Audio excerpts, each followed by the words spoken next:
Good morning বন্ধুরা।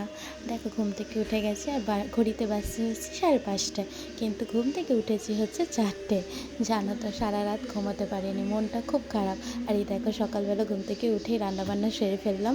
হচ্ছে ছোটো সয়াবিন আলুর তরকারি, ভাত আর ফুলকপি আলু ভাজা। বেশি কিছু রান্না করিনি কারণ সত্যিই মনটা ভালো না। কিছু একটা ঘটনা হয়েছে যেটা খুবই খারাপ, তোমাদের সাথেও শেয়ার করা যাবে না। তো যাই হোক, এইদিকে দেখো আমরা নিউ গড়িয়া স্টেশনে চলে এসেছি। দুজনে মিলে ডাব কিনেছি, আজকে 50 টাকা করে না একটুখানি ডাব নিয়েছে।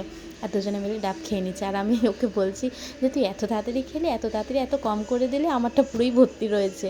তো এদিকে দেখো ফটাফট দুজনে মিলে ডাব খেয়ে নিচ্ছে। আর জানো তো ডাবটা কিনেছি আর পয়সা দেওয়া হয়নি। আর ওনাকে বলেছি আমরা একটু ছাওয়ায় দাঁড়িয়ে খেয়ে নিই, তারপরে দিচ্ছি পয়সা।